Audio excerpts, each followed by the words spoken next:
Poco nos quejamos de la violencia hacia las mujeres, que se amplifica todavía más en el caso de las mujeres con discapacidad.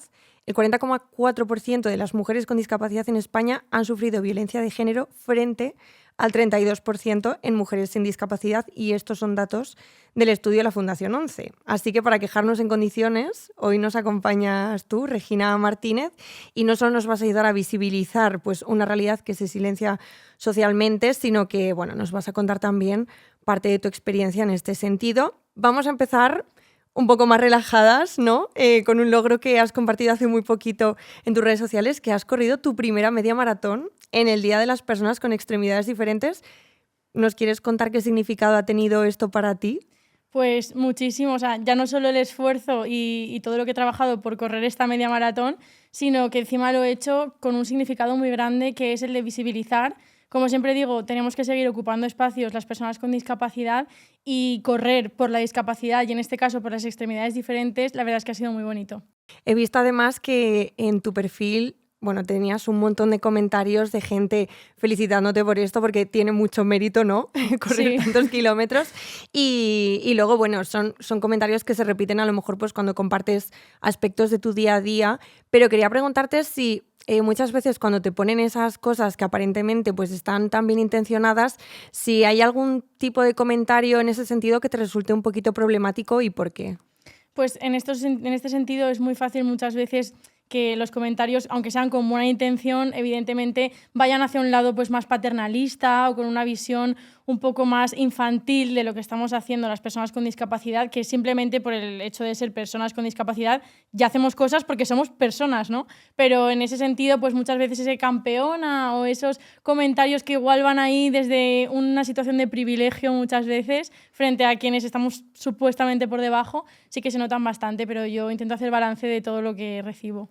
Y aquí estamos hablando de, de un campeona, pero no siempre está recibiendo eso, y de hecho, tú puedes hablar en primerísima persona de que muchísima parte de la violencia que ejercen los hombres en redes sociales hacia mujeres con discapacidad pues pasa también por insultar o por cosificar, pero pues esto sigue todavía sin considerarse violencia. ¿Y por qué crees que pasa? O sea, que aunque sea algo a lo mejor tan evidente para ti, no tiene como esa dimensión o se percibe de esa forma. Creo que todavía nos queda muchísimo por hacer, porque está tan normalizado que entres al vídeo de alguien y, por ejemplo, en mi caso, alguien me ponga un comentario de si puedo hacer no sé qué cosa con 2 manos, o que si me ponen a mano y media, o como me pueden decir muchas veces, se ha normalizado tanto que eso sea lo que vemos en las redes sociales, que es lo que piensa la gente, lo pone y ya está. Y entonces, desde el otro lado, lo recibimos como algo al final que ya parece incluso normal, que no debería serlo, y todavía nos queda muchísimo por seguir educando en ese sentido. Tengo un dato de esto que de CEMUDIS comentaron que las niñas y las mujeres con discapacidad están todavía más expuestas a estas formas de vulneración en redes sociales, porque en el último año el 44% de las mujeres con discapacidad recibieron comentarios ofensivos sobre su cuerpo o su vida sexual, y que incluso el 37% recibieron mensajes no deseados, que en muchas de esas ocasiones eran propuestas sexuales no consentidas. ¿Esto es también una realidad para ti? Sí, totalmente. De hecho, he tenido el honor de ser embajadora de CEMUDIS en esta campaña del 25N, hablando de violencia digital, porque es que es una realidad. O sea, yo siempre digo que las redes sociales es una herramienta maravillosa para visibilizar y para todo lo que hacemos concienciando y sensibilizando, pero hay otra realidad muy presente, y es que es una puerta abierta a la violencia que no tiene ningún filtro y que todavía sigue pasando hacia las mujeres con discapacidad todavía más. Es que esto además conecta mucho, ¿no?, con esta cosa de que te sexualizan o cosifican porque tú eres el objeto, pero no se te ve realmente como sujeto. Y a nivel social, ¿qué mitos crees que debemos derribar sobre el deseo y el placer en las mujeres con discapacidad que todavía tenemos pendientes? Pues el primero es que, como se nos sigue viendo como una figura inferior, se sigue teniendo una condición de superioridad por respecto a la otra parte de la sociedad muy grande. Entonces, primero de todo, entender que esa barrera y esa diferencia jerárquica no tiene que existir. Y luego que estamos hablando de que somos personas. Dentro de que somos personas, somos mujeres. Esta doble etiqueta que tenemos puesta, que para mí es algo maravilloso y de lo que a mí me enorgullece decir que soy una mujer con discapacidad, a ojos de la sociedad es una situación que permite que se nos trate de esa manera y que se te señale de esa manera y que se te ponga en una posición social que para nada nos ayuda, en absoluto. Y llevándonoslo ya al terreno de la violencia sexual, que es algo de lo que tú además aquí puedes hablar más largo y tendido, justo estabas comentando que muchas veces tenemos todavía como que enfrentarnos a esas resistencias, ¿no?, a la hora de ser creídas y en el caso de una agresión sexual, pues esto todavía yo creo que tiene una capa más de complejidad cuando hablamos de las mujeres con discapacidad, porque bueno, pues evidente no es lo mismo a lo mejor hablar de una discapacidad física que una discapacidad intelectual. Entonces, en este sentido, ¿qué barreras crees que se añaden en ese proceso en los distintos casos? Y también si quieres contarnos un poco de tu experiencia. Pues es muy complicado el tema de la violencia sexual porque al final estamos hablando de que la realidad que vivimos es que el silencio lo tenemos puesto encima, el silencio. Y cuando estamos hablando de que somos mujeres con discapacidad, parece que todavía más, porque muchas veces se nos quita la posibilidad de hablar, de opinar. Estamos rodeados constantemente también de personas que hablan de discapacidad sin tener relación con la discapacidad. Y yo ahí recalco mucho el nada sobre nosotras y nosotras, que creo que es súper importante recordar que tenemos que poder alzar la voz y se nos tiene que dejar que hablemos. Entonces, cuando hablamos de violencia sexual, yo en mi caso tuve una experiencia de abuso sexual hace 10 años por parte de una persona que era mi mejor amigo en ese momento.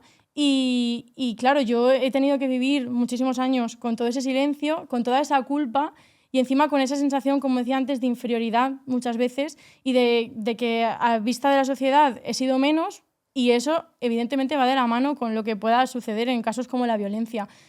Al final te acabas creyendo que a veces parece que incluso nos tenga que venir una situación así porque es lo que toca y porque es lo que se ha educado y porque el poder en esa situación no lo tienes tú, sino que lo tiene otra persona. Entonces es muy complicado y realmente hace falta muchísimo seguir trabajando y alzando la voz en este caso. Yo tenía muchísimo miedo de poder hablar y de poder contarlo y sobre todo era el miedo a que no me creyesen. Y algo que a mí me ha gustado mucho de todo este proceso, que ha sido muy complicado, es el haber recibido por parte de mi entorno y de cualquier persona con la que he hablado esa confianza de decirme, sí te creo. No ha habido nadie que lo haya dudado, ¿no? Y eso, por ese lado, para mí ha sido increíble. Pero es un proceso muy complicado cuando lo vives, cuando tienes que sacarlo y poder ser consciente también de lo que ha pasado. Y luego también al relacionarlo, en mi caso, con el tema de la discapacidad, que muchas veces digo, esto me ha pasado porque realmente soy una mujer con discapacidad, igual que el bullying que sufrí en el colegio, pues al final esa posición de inferioridad que se nos pone muchas veces es lo que nos lleva a tener más posibilidades de sufrir una situación así. Y si no hay educación y si no hay prevención tampoco, no hacemos nada. Y justo has comentado que en todo el mundo dio por verídico tu testimonio. ¿Cómo sientes que a ti de alguna manera dio fuerzas el hecho de recibir esa respuesta por parte de tu entorno, el no sentirte sola, el decir, jo, es que están aquí, me creen y van conmigo? Eso es increíble porque yo viví esto hace 10 años y yo no fui capaz de verbalizarlo y de decir lo que había pasado hasta unos años después cuando empecé a ir a terapia, que para mí ha sido la solución y vamos, mi psicóloga es lo mejor que he podido encontrar en este camino.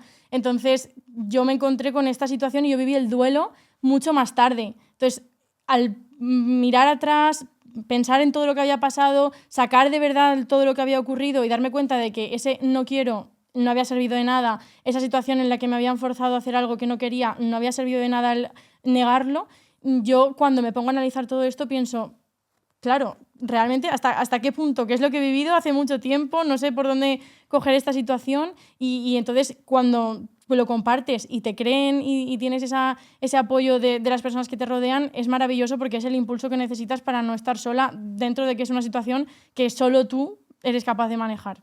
Y de nuevo que también tú por suerte tenías como la manera de poder hablar de eso y ya no estabas en esa situación, o sea, era algo que había pasado Sí. en tu pasado, pero sí que es verdad que pues con el tiempo ya te sentiste como con la fortaleza de poder hablar de ello, pero recuerdo que yo hace poquito, por ejemplo, estuve viendo un corto de Mabel Lozano que hablaba de la historia de una mujer que tenía discapacidad intelectual, que es que su propia familia era quien la tenía recluida en un sitio para que vinieran hombres que pagaban por mantener relaciones con ella, que Qué me fuerte. parece una historia tremenda, porque es como lo que tú dices, o sea, ya esto me pasa por ser mujer, me pasa, aquí evidentemente es como el añadido de no, es Sí. que soy mujer con discapacidad, entonces estoy en una posición todavía más vulnerable, o sea, Sí. que es que creo que es algo que, aunque salga, todavía son discursos que como que a lo mejor no se les está dando todo el foco o toda la importancia que se les debería dar, porque quizás no se ve como, bueno,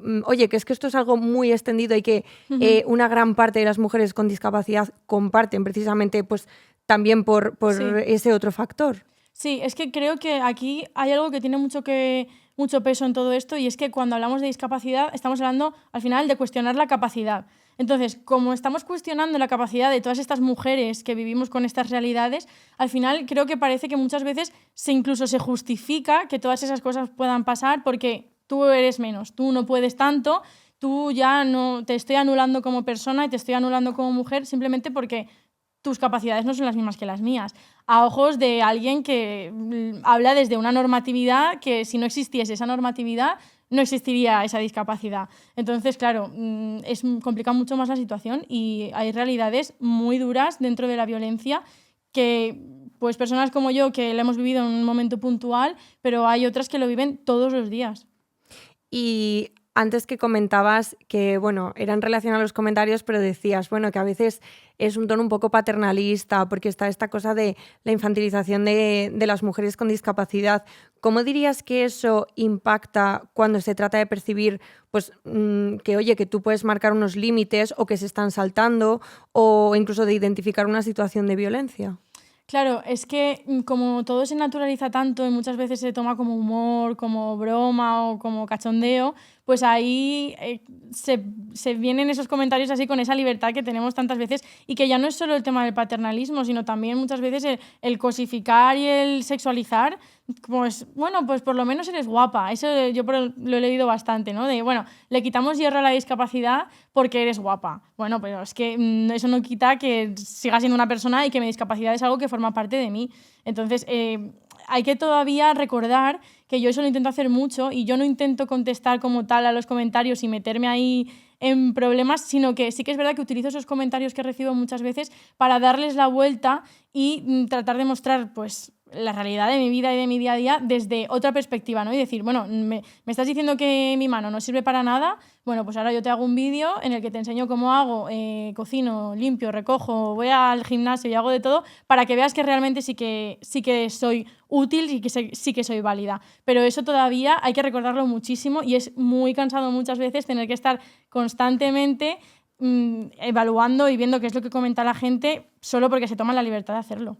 Es que aparte, esa era una de las preguntas que te quería hacer, porque yo he visto que hay ocasiones que coges como un comentario que te han puesto y dices, pues mira, voy a subir un reel de este tema, pues lo que tú Sí. dices, enseñando algo de tu día a día.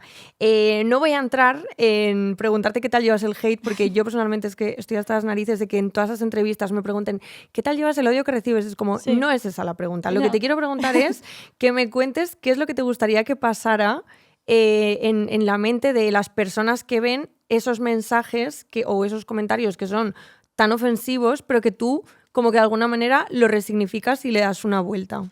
Pues yo me imagino a esa persona que está sentada en el sofá y que está poniendo ese comentario teniendo un día, pues no sé si maravilloso o no, pero yo le deseo que sí, de verdad. Y que al ver esa respuesta que puedo dar, ojalá esa persona pueda pensar y decir, igual esto no iba por el camino que tenía que ir, igual este comentario estaba de más, vamos a dejar de utilizar las redes sociales de esa manera. Pero la realidad es que no sé hasta qué punto eso surge efecto, no lo sé, porque al final es gente que está sentada y que yo pienso que no... A veces no ven la realidad de lo que les rodea, ¿no? Y que la discapacidad, en este caso, muchas veces piensan que no va con ellos y que no es cosa suya. Entonces, yo espero que por lo menos un poquito haga pensar. Y además es que estoy aquí como pensando que, claro, relacionándolo con... Porque muchas veces son comentarios, pues eso, simplemente ofensivos. Pero cuando son comentarios cosificadores, o cuando te dicen lo de, bueno, por lo menos eres guapa, es como que de alguna manera también se está erotizando tu discapacidad, que es algo que yo creo que ahora mismo, tal y como está la pornografía en el momento actual, que es algo que, bueno, pues muy violenta, delictiva, incestuosa, racista, o sea, suma y sigue. También entiendo que hay muchos vídeos que a lo mejor es como personas con discapacidad o personas pues a lo mejor con físicos menos normativos. ¿Tú dirías que hay una relación entre estas cosas o lo ves como fenómenos completamente aislados? Sí, al final yo creo que todo está relacionado y muchas veces pienso que estamos también como en dos lugares en esta situación, ¿no? Como de, por un lado, agradece que hay alguien que te está diciendo cosas y que hay alguien a quien le puedes estar gustando porque como eres así, supuestamente no deberías gustar tanto, y por otro lado está esa situación de no, es que realmente eres una persona con discapacidad, eres una mujer con discapacidad y entonces eres menos mujer y eres menos persona. Entonces creo que muchas veces se nos pone como en esas dos situaciones que ninguna tiene sentido, porque al final aquí estamos hablando de violencia en general, en ambos sentidos, y que está totalmente relacionado con todo lo que nos pasa con respecto a las mujeres con discapacidad. ¿Te parece bien si vuelvo a retomar un segundín tu caso? Porque es que Sí. hay una pregunta que se me ha venido a la mente, que al final el tema de los entornos, cuando hablamos de violencia de género en mujeres con discapacidad, es un melonazo porque es que la mayoría, mira, lo tengo aquí también, es superior al 40%. Cuando hablamos de violencia de género en casos de mujeres con discapacidad y que la gran mayoría se suele dar por parte de personas del entorno que son los perpetradores. Uh-huh. Entonces, tú aquí, ¿cómo dirías que influyen pues esas relaciones o el grado de dependencia en la posibilidad de o bien poner un límite o poder pedir ayuda? Porque en tu caso, pues era tu amigo, entiendo que no era a lo mejor una relación que si fuera alguien de tu familia o alguien de quien dependes para hacer tu día a día.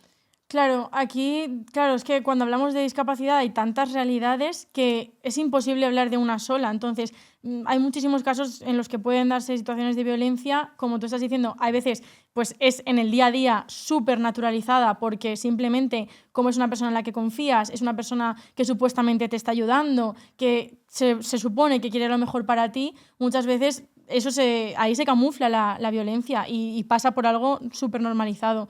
Lo mismo pasa cuando también es una persona de tu entorno. En mi caso no era una persona de la que dependía ni muchísimo menos, estamos hablando de alguien que era mi amigo, pero era una persona por la que no tenía ningún tipo de atracción, la veía absolutamente como un amigo y que sí que ponía mi confianza en él en ese sentido. Yo creo que también, como decía antes, la sociedad nos ve tanto como personas inferiores muchas veces, que como eso al final, esos estigmas nos los acabamos poniendo muchas veces también nosotras, pues en ese caso yo tenía 17 años, era muy joven y tenía una situación en la que quizá pues confiaba muchísimo en mi entorno, demasiado muchas veces, pero ni muchísimo menos echándome a mí la responsabilidad de una situación como esa. O sea, si yo te abro mi vida y eres mi amigo y te quiero como mi amigo, lo último que espero es que me puedas hacer daño o que me puedas forzar a hacer algo que no quiero. Pues lo mismo que en el entorno familiar, es que pasa constantemente y que muchas veces no se ve.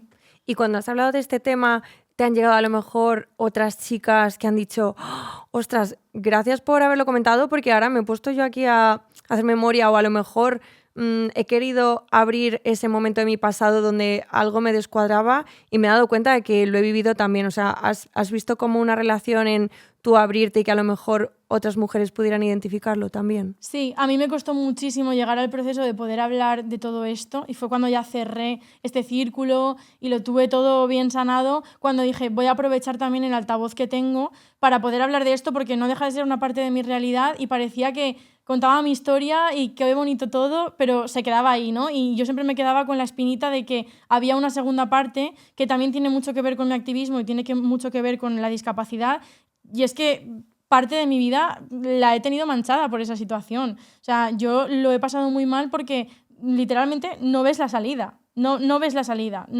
Yo me levantaba por la mañana y no sabía lo que iba a ser de mí porque pensaba, es que otro día igual en el que no puedo ver el futuro porque estoy anclada en algo que he vivido en el pasado. Entonces, cuando lo pude superar, yo sabía que algo que tenía que hacer era hablar y contarlo. Aunque eso también supusiese, pues, pasar por ahí, por esa exposición. Y la respuesta que he recibido con esto ha sido la de muchísimas mujeres dándome las gracias, agradecidas por haber alzado la voz, pero también viéndose identificadas, porque sobre todo en mi caso, que no es algo quizá tan común como en una pareja o como situaciones más frecuentes, sino que en este caso es un amigo en el que ha podido pasar y que tú a veces incluso muchas mujeres me han llegado a decir, claro, es que piensas que bueno, que igual le gustas o que igual... Entonces se camufla muy fácilmente cuando realmente tú estás ahí diciendo que no quieres y esa persona no está haciendo ni caso a lo que estás diciendo, sino que está poniendo todo ese poder sobre ti. Entonces poder ayudar de esa manera es muy gratificante y ojalá no tuviese que ser así, porque ojalá nadie necesitase escuchar estos testimonios, pero yo soy la primera que también lo ha necesitado escuchar en su momento. O sea, para mí, en el proceso de estar en terapia y todo eso, por ejemplo, yo me aferré muchísimo a la música de Zahara, que en ese momento salió con toda su revolución, el disco de Puta, y abrió ahí todo el melón de la violencia también, y para mí eso fue un impulso muy grande. Si mi historia puede ayudar también a otras mujeres, yo feliz. Además o sea, has dicho que has necesitado como un tiempo para procesar esto. Yo creo que no hacemos hincapié suficiente en que de media tardamos 8 años en identificar que hemos sufrido una experiencia de violencia. Sí. Y claro, muchas veces a lo mejor cuando dices, bueno, pues voy a tomar represalias del tipo que sean, te dicen del 016, bueno, es que como ya pasó tanto tiempo, claro, pues ya esto legalmente no puedes hacer nada al respecto. O sea que ahí la parte de reparación de las víctimas yo creo que todavía está muy pendiente de espabilar. Y también a nivel social, lo que has comentado, que a lo mejor tú comentas que has vivido algo de este estilo y te dicen, ay, bueno, qué exagerada, o a lo mejor ha sido un malentendido, a lo mejor le has dado a entender, o sea, como que socialmente encima recibes estos mensajes de, si te ha pasado, algo habrás hecho tú para ponerte en esa situación. No sé si eso te pasó también en tu situación con alguna persona que llegara quizás como a señalarte a ti de esto. Claro, o sea, cuando lo cuentas y la gente de primeras no lo entiende o sorprende, por supuesto, sí que es verdad que, y es lo que digo antes, tú misma también te pones en esa situación de a ver si me van a preguntar, a ver si lo van a entender, a ver si alguien va a cuestionar algo de lo que había podido pasar, y al final eso también te obliga a tener que dar muchas veces más explicaciones y tener que, por ejemplo, el decirte antes, no, era una persona con la que yo no tenía ningún tipo de atracción. Es como, vamos a recordarlo porque no estamos confundiendo nada. Claro. Ha sido una situación en la que aquí yo no quería hacer nada y a mí me han obligado a hacer algo, casi ni me ha tocado esa persona encima. Entonces es como tan feo y tan horrible que tener que cuestionarlo además es que remueve muchísimo también. ¿Y crees que si tuviéramos una educación sexual... Porque, a ver, legalmente, o sea, por ley, tenemos derecho a una educación sexual en todas las etapas de nuestra vida educativa, pero a la hora de la verdad sí que es cierto que no están ni controlando que todos los centros la den, ni de qué forma se está dando, si en algún centro sí que imparten este tipo de educación. Entonces, ¿tú crees que si se diera un poco más de fuelle a esto, cambiaría un poquito a nivel social la percepción que hay todavía de la violencia sexual? Totalmente. O sea, creo que la clave está en la educación en todos los ámbitos, porque al final pasamos por alto muchísimas situaciones que ocurren porque no nos han informado, porque no nos las han contado y porque no nos han dicho que eso realmente no está bien. Entonces, por parte de los agresores y de quienes ejercen esta violencia, si no tienen esa educación, que muchas veces ni siquiera es suficiente muchas veces porque pues no hay más que hacer con mucha gente, pero en otro sentido sí que creo que es un toque de atención y que si no llega directamente, le llega al otro y al otro y al otro y al final ahí pues creamos un poco esa sociedad mucho más justa, igualitaria y sensible que queremos, pero todavía queda, por supuesto. Y aparte también por relacionarlo con el tema de la discapacidad, hay una chica que hace divulgación en redes sociales sobre la discapacidad visual, Artemisa, que comentaba que ella había ido a, pues no sé a qué centro, pero a pedir como educación sexual y que era como, bueno, pero tú, ¿para qué vas a querer educación sexual si realmente, o sea, como que no se concebía que ella pudiera tener una vida sexual, ¿sabes? Sí, y yo creo que eso también es algo que jolín, es un tabú que tenemos que derribar, ¿no? Totalmente, porque al final estamos hablando otra vez lo mismo de capacidades, ¿no? Hasta qué punto tú eres capaz de tener una vida sexual o de tener deseo o de poder tener placer. Pues al final es que, igual que cuestionamos las relaciones sexuales en cuanto a la discapacidad, pues tenemos que cuestionarlas también en el espacio más normativo que existe, ¿no? Porque cada persona es un mundo, cada persona es diferente, con o sin discapacidad, pero todavía hay muchísimos estigmas y es un tabú muy grande puesto porque todavía se piensa que desde esa infantilización las personas con discapacidad, las mujeres con discapacidad no disfrutan del sexo, no tienen una vida sexual y que nada más lejos de la realidad hay que poder dar pie a que eso pueda suceder en entornos, por supuesto, seguros y estando en confianza con quien quieras hacerlo. Eso es lo primero.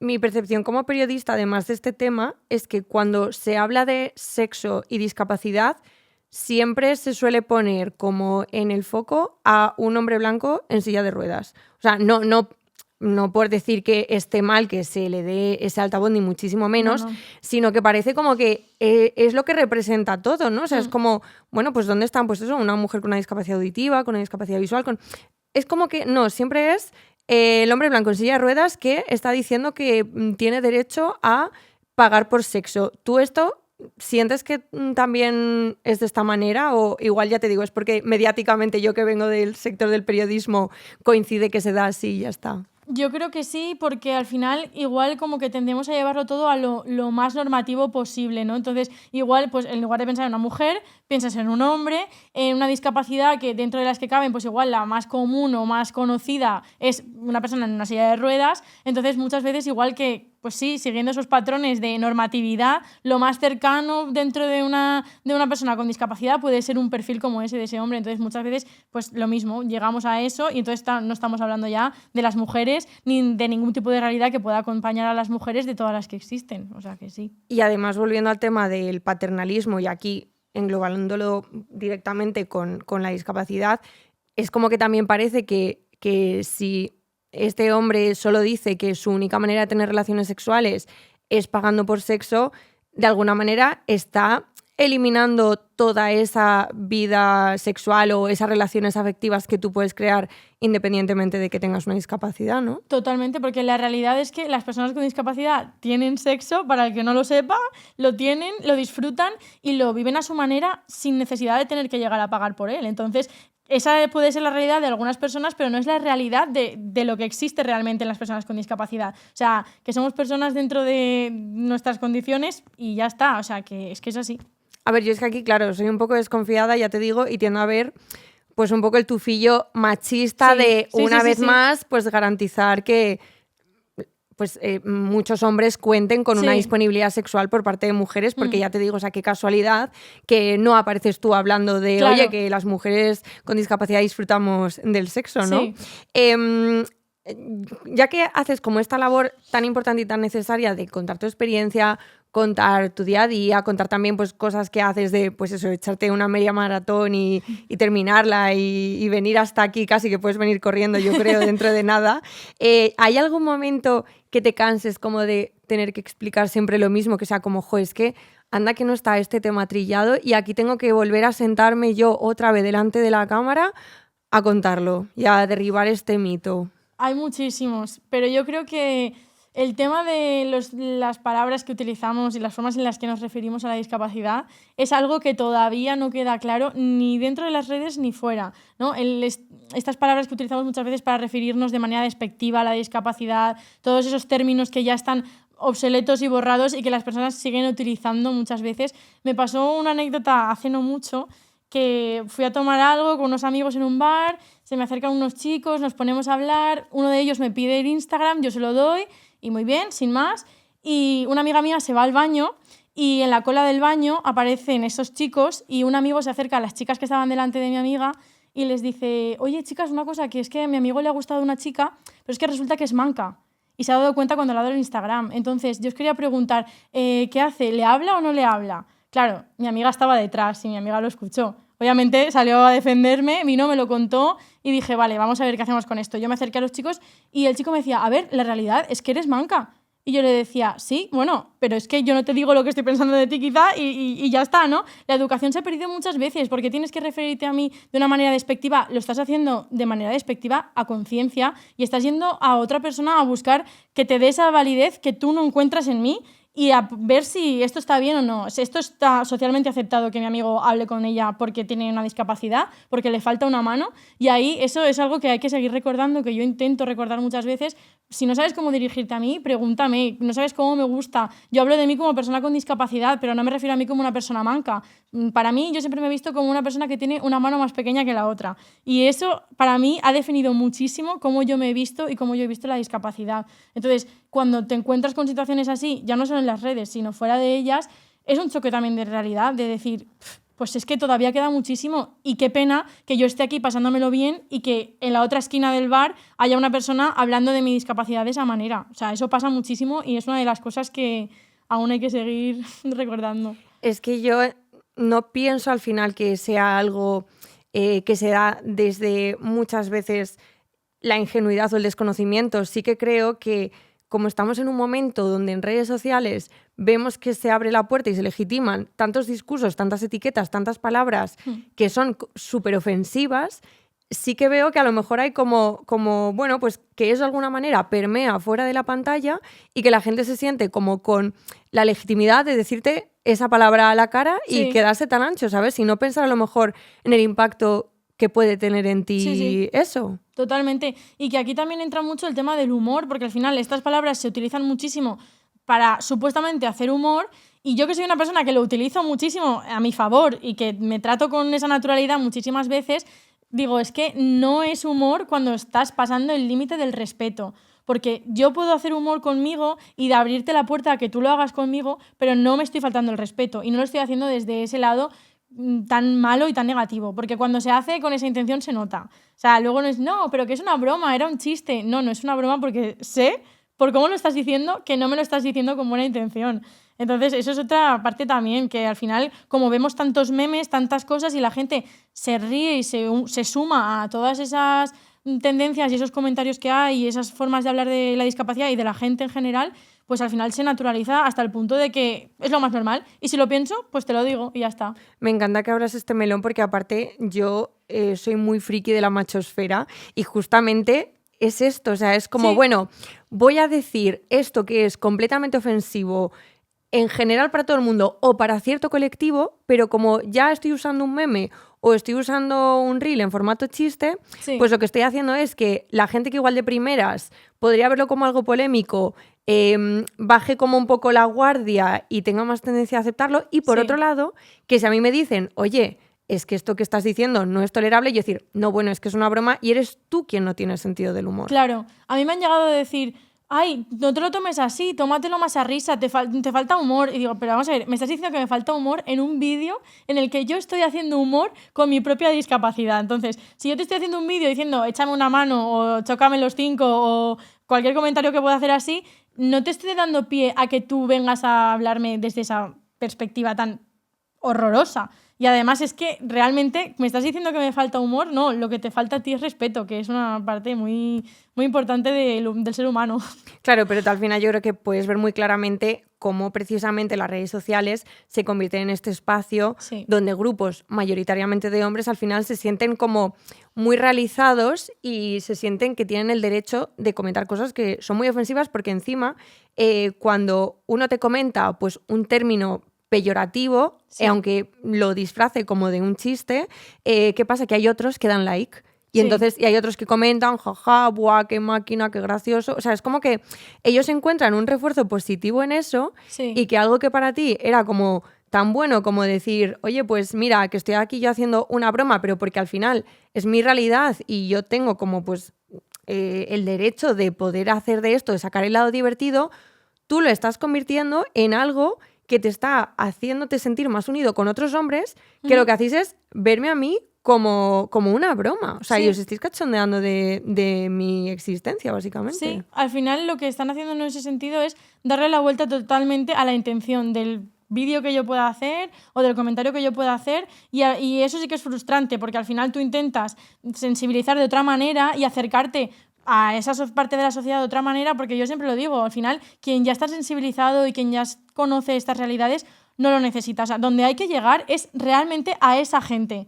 Y si intentamos llegar desde el humor, en este caso, por ejemplo, pero lo utilizan para darle la vuelta y al final acaba siendo una situación muy incómoda y con muy poco respeto, al final están todavía dándole más bola a todo eso. Y es lo que dices, esa sensación de apoyo y de superioridad que también sienten muchas veces, yo creo, ¿no? Porque ven el comentario que se ha hecho viral en el vídeo, es el comentario con más apoyo y en cuanto ya va alguien a defenderlo o a decir algo, ya saltan todos a defender a esa persona. Que yo a veces lo pienso y digo, vamos a ver, ¿por qué no me estás defendiendo a mí? ¿no? Estamos defendiendo a Antonio, que Antonio ha hecho el comentario y Antonio se ha cubierto de gloria con lo que está diciendo. Pero yo te estoy diciendo que no me estás tratando con humor, que no me estás tratando con respeto y te está dando absolutamente igual.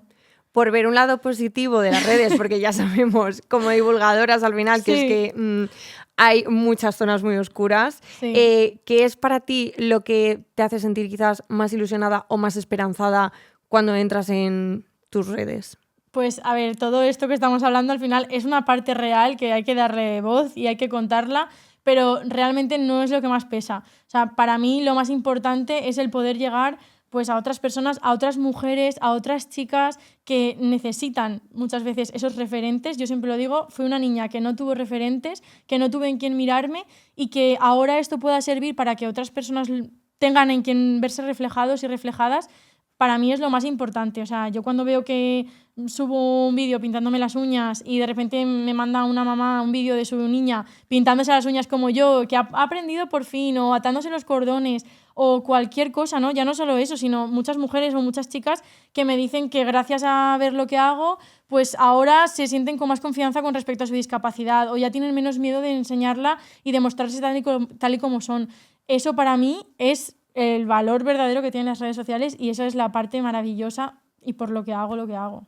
Vi el otro día un comentario, no recuerdo en qué vídeo tuyo fue, pero te había puesto una mujer, me han dicho que estoy embarazada y me han dicho que mi hija va a tener lo que tienes tú, que no sé ahora mismo el nombre técnico, agenesia, gracias, y te ponía algo tipo, mira, es que se me pone la piel de gallina, me estoy metiendo, o sea, me gusta mucho como ver tu perfil y ver todo lo que haces porque como que eso realmente a ella le tranquilizaba o le hacía sentir de, bueno, pues va a estar bien, ¿sabes? Total. Y eso para mí fue como, wow, o sea, entiendo que leerías ese comentario pero que también desde fuera ver eso, dices, ostras, qué importante que estés y que ocupes ese espacio. Sí, total. Realmente ese es el motivo por el que yo comencé con lo de las redes sociales, porque me contactó una chica para decirme que iba a tener una bebé, que nacía como ella y que después de haber recibido la noticia, mala noticia, había visto la luz al ver el reflejo de lo que iba a ser su hija en unos años. Y claro, yo en ese momento, hace ya como 5 años, pensaba en cuando mi familia había estado en esa situación. Mi madre era la que estaba embarazada,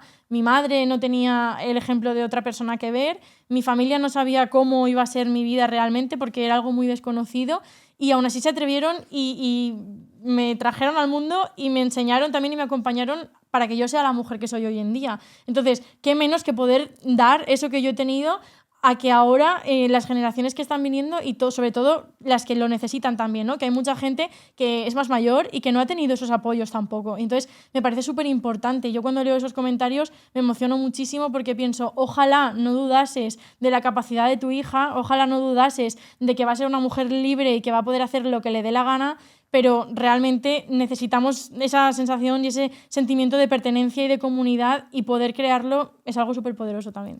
Y bueno, aparte de todo lo que haces, ¿quieres como contarnos, oye, pues estoy ahora mismo muy metida con este proyecto, haciendo esta cosa? O sea, como un ratito así de spam que quieras compartirnos un poco en qué estás y, bueno, aparte de redes sociales, que bueno, también si quieres decir tu perfil para seguirte, pues otras cosas en las que estés involucrada. Pues yo, a ver, aparte de Ni Más Ni Mano, que es el perfil bajo el que hago todo lo que hago y el que le da sentido un poco a mi trabajo como activista, pues ya te digo que fuera de las redes sociales es donde realmente más peso tiene lo que hago, porque la divulgación ya no solo va a través de las pantallas, ¿no? Sino que para mí el salir de ahí es lo más importante. Pues yo siempre estoy abierta y estoy dando charlas de un sitio a otro o bueno, con cualquier proyecto que pueda venir y que podamos seguir haciendo ruido y ocupando espacios, para mí es maravilloso. Y ahora algo en lo que tengo puesto toda mi energía un poco es en crear sobre todo esta comunidad de la que te hablo, a ver cómo le doy forma para sacarla de las redes, ¿no? Porque al final pues en Valencia hago algunos encuentros muchas veces con niños, con familias y ver cómo favorece tanto el crecer de la mano, literalmente, y estar con iguales y compartir esas vivencias es maravilloso y es algo que quiero poder sacar de ahí, ya no solo en Valencia y ya no solo con niños, sino también el compartir, pues igual entre mujeres, chicas jóvenes, pues eso, hacer comunidad, ese es uno de mis objetivos ahora mismo también. Es, yo creo, fundamental que, bueno, que estés como arrancando todas estas cosas, pero evidentemente no podemos olvidar que al final estamos en un Estado democrático que tiene que preocuparse también por cómo están los ciudadanos y ciudadanas. Y respecto a esto, quería preguntarte si dirías que el tema de la violencia hacia las mujeres con discapacidad pues aún se ve como casos individuales, ¿no? Esto de, bueno, pues son unas cuantas manzanas podridas, o si realmente tú crees que hay una percepción de que es algo más extendido y que las instituciones bueno, tienen que asumir más responsabilidades, ¿no? Para poner solución a esto.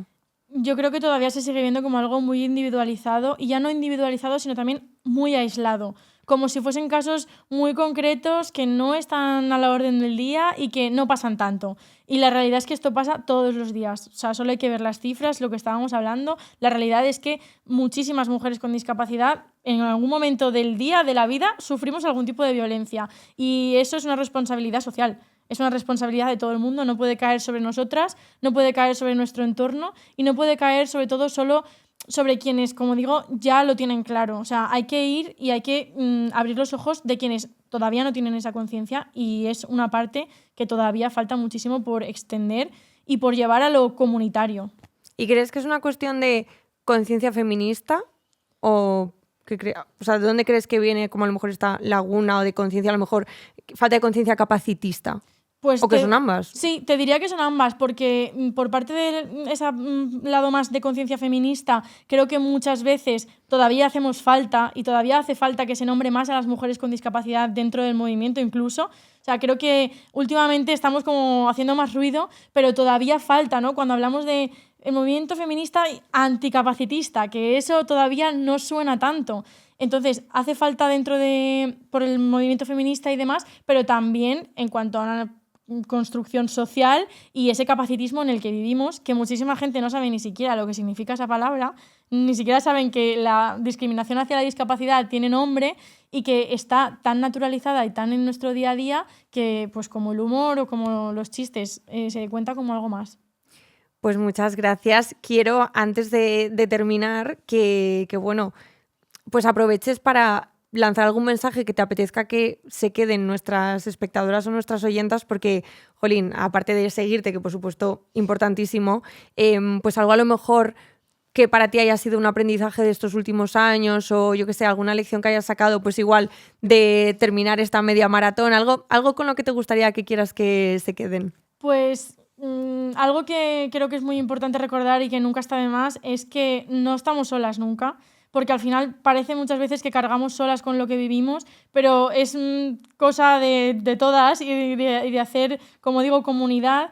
No estamos solas, lo vivimos muchas veces, y tenemos que poder tener los espacios necesarios, tener el altavoz necesario también muchas veces para poder hablar de estas cosas y recordarlas para que dejen de ser algo normal, que no lo es y que no debería serlo. Entonces, para mí el mensaje es que somos muchas las que cada día intentamos trabajar porque estas cosas dejen de pasar, por recordar el papel de la mujer con discapacidad, de todas esas niñas que un día serán mujeres.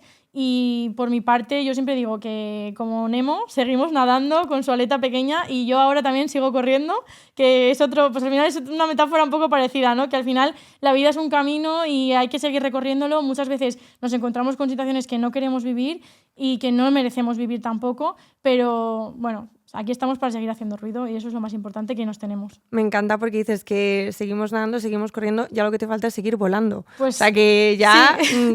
Como tú te lo quieras interpretar, Sí, pero sí. bueno, que también yo te lo dejo ahí y ya tú te lo llevas a donde quieras. Pues muchísimas gracias, Regina, de verdad, qué importante lo que dices de bueno, también de alguna manera reivindicar esas redes entre mujeres, porque al final esto es precisamente llevarlo a la práctica, ¿no? Sí. Que tú estés en el podcast de Federación de Mujeres Jóvenes, que nos estés compartiendo tu historia, y sobre todo que va a llegar a un montón de chicas que seguro que se van a sentir identificadas con lo que has comentado, tanto por tu experiencia como por cómo has salido de esa vivencia de un abuso sexual.